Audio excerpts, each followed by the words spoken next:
Now we'll have Ms. Lilita Infante, CEO, Cat Labs, former DOJ Special Agent. Thank you. Thank you. She does look like a special agent. I'm very special, yes. Not an agent anymore, though. So Dr. McDonald really set up the stage really well for me to talk about what I was going to talk about, and that is the misuse and abuse of cryptocurrencies and what we can do about it, what is the scale of the problem. However, I'm going to talk more about what we can do about it and less about the scale of the problem in the 15 minutes that I have, because I think it would be really useful for a lot of you to come out with actionable items that you can actually implement in your countries to be able to address the problem. And so when I talk about our enemies, the definition of enemies for me, or in this context for this talk, is transnational criminal organizations. I think we can all agree that there are enemies collectively. Terrorist groups, we can all agree there are enemies, and adversarial nation states. All of these three groups are using cryptocurrency to enable their operations to scale globally and at a rate unprecedented, faster than ever before. And so what does that mean? One of the issues that we're having is that our law enforcement, intelligence, and defense agencies are not able to keep up with what's happening with the use of cryptocurrencies by our enemies. And so we're not able to address it, and if we don't address it, if we're 10 steps behind instead of being one step behind like we should be, we're never going to be on par or ahead of them, right? We're always reactionary. However, we shouldn't be 10 steps behind. And because this is the topic of technology-enabled threats, right? Technology-enabled crime. Because it's technology-enabled, it's a J-curve. It moves very fast, and so we have to be moving very fast to address it, or just as fast to address it. And so I have a solution that I want to propose. It's one solution out of many. And this is based on my experience as a federal agent in the United States. I spent about a decade as a DEA agent from 2012 to 2022 before I left and started my company. During my time at the DEA, I was primarily focusing on addressing cryptocurrency and dark web-enabled crimes. In 2022, I was the lead agent on the case that took down Hydra Market, which was the largest dark web market in the world.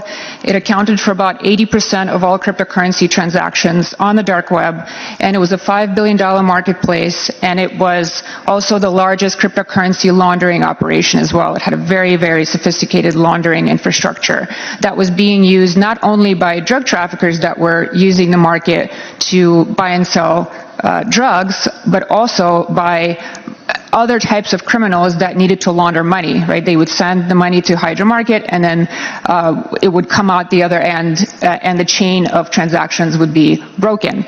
And so they would use the market just for the purpose of money laundering. And this happens a lot too nowadays, not just with dark web markets, but other entities too.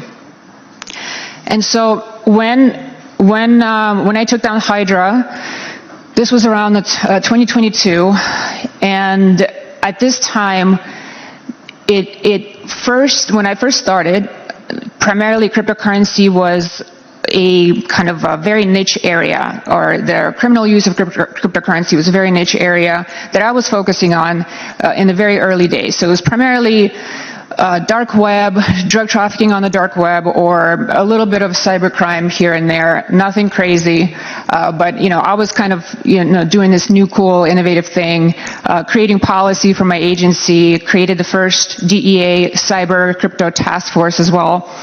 So really cool stuff. But in 2022, what I started noticing is because of the bull market, crypto exploded into various areas and facets of crime. So it wasn't just the dark web or cybercrime.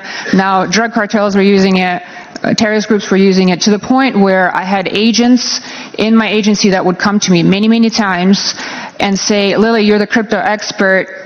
My confidential source told me that the cartel now wants to use Tether on Tron. What the hell is Tether on Tron? And so I would explain to them what that is. However, I quickly became a bottleneck. and I can't do everybody's cases. I love to help people, obviously, but I'm not, a superwoman to the point where I can do all the cases at DEA, because all these drug cartels, the major ones, were now starting to use crypto, and the agents had no idea what to do with that and how to actually capitalize on that and then investigate. So now, that's one of the reasons the main reason I left DEA is actually to make myself as dispensable as possible, because I wanted to make sure that I saw that this was going to get worse, and I wanted to make sure that every agent, every analyst, every public servant that is working on addressing these threats is empowered to be able to address these threats without having to rely on the one person in their agency that knows what they're doing, without having to rely on 10 years of experience or a great deal of technical knowledge. And so I left and started my company for that purpose, in order to build the tools to help law enforcement, defense intelligence agencies scale their investigations and their intelligence collections when it comes to cryptocurrencies and how our enemies are using those cryptocurrencies. Now, why are cryptocurrencies attractive to global bad actors? Now, the main facet of, or I guess attractive thing about cryptocurrencies for our enemies is the fact that it allows for the transfer of value across borders quickly, efficiently, and without intermediaries, and also anonymously, right? You don't have to identify yourself when you're transferring millions of dollars from one country to another, because there's no intermediary to require that identification. So that's a problem for us in terms of law enforcement, for example, to be able to gather intelligence on some of the misuses of cryptocurrency. Usually we would subpoena a bank or financial institution to get, know your customer information. With crypto, a lot of times we can't do that if they're not using a regulated entity. And so that's a problem. And so it basically removes the geographical limitations that a lot of criminals traditionally have had. So let's say your neighborhood drug dealer that used to deal drugs on the street corner, right, now has a global platform that they can sell those drugs to the entire world. And so they can scale their reach and scale their harm really, really easily and really quickly, and it really doesn't take a lot for them to do so. They just need a little bit of training, and all the information is out there. And so what can we do about this problem? So one of the main things that I found that was a bottleneck is identifying that our targets are actually using crypto. And nowadays, most of our targets are using crypto. If you think they're not, anybody worth investigating is probably using crypto, especially if they span a global, have a global platform, like a transnational criminal organization. So one of the issues is that our agents and analysts often don't know that the crypto is being used. And if they don't know crypto is being used, obviously they can't investigate it, even if they get the blockchain analytics tools or any kind of tools that allow you to investigate cryptocurrency on the blockchain. If you don't know your target is using crypto, you don't have crypto addresses to give to that platform to actually do the investigation. And so when we seized the Hydra servers, for example, we seized multiple petabytes of data. It was over 60 servers that we seized, and we had to manually go through that data to pull out intelligence and evidence of cryptocurrency use, and just transactional information, address information, any kind of private keys. We also seized a bunch of money, and also I seized probably around $200 million in my career, and in various cases. And I know how I seize that money. Usually is by triaging data. The data that I collected in my investigations, I knew what kind of data to collect, and usually a lot of that data would contain private keys. And private keys to cryptocurrency wallets that our targets were using would give me direct access to the money.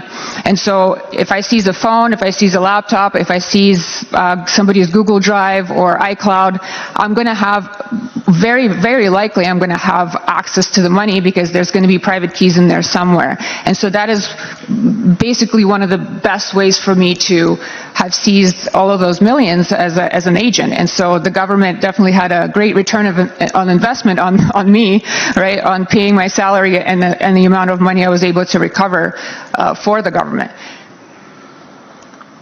In addition to that, most of my friends and colleagues who used to do these kinds of investigations, and specifically focusing on crypto, also seized millions of dollars, sometimes billions of dollars. As a matter of fact, the largest seizure that happened in the U.S. was $3.6 billion, and it was found by a friend of mine who was an IRS agent at the time, inside a spreadsheet in the form of private keys in crypto, inside a spreadsheet from a search warrant return of a Google Drive.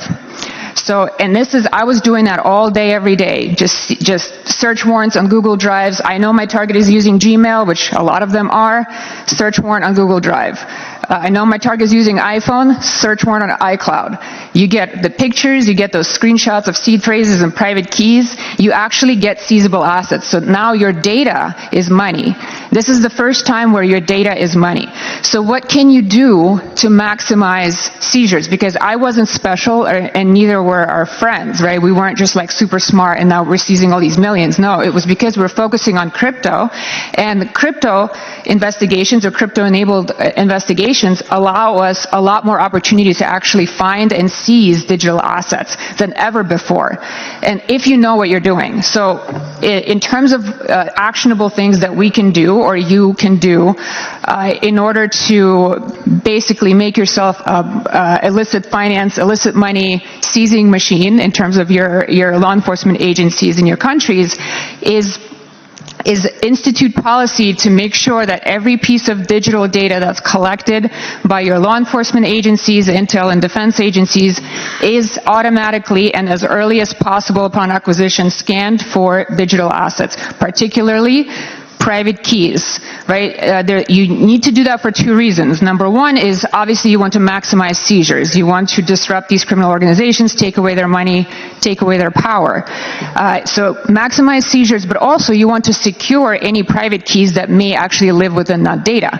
Because I've been, my friend Chris, who actually found the $3.6 billion, he was at his house looking through that Google Drive for many, many hours. He knew what to look for and what to do with it when he found it, but he was at his house looking at it all by himself, and he didn't have to tell anybody that he found it, and nobody would have known that he found $3.6 billion inside a spreadsheet while at his house, right? No witnesses, no nothing.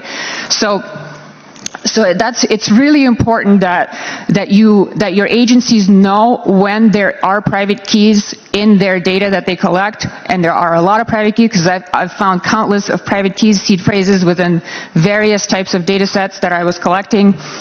And it's very important that they know how to secure those, that there's a chain of custody policy, there's a custody of evidence policy that's implemented, that there's no point at time where you have an agent or analyst looking at data and they don't know, that, and they're the only ones that have seen cryptocurrency within that data or a private key, and their supervisor has no idea, right? So this, if you come out with anything from this, is make sure you institute a policy to scan all of that data that is money, most likely, to scan all of that data for cryptocurrency, especially for private keys. Thank you very much.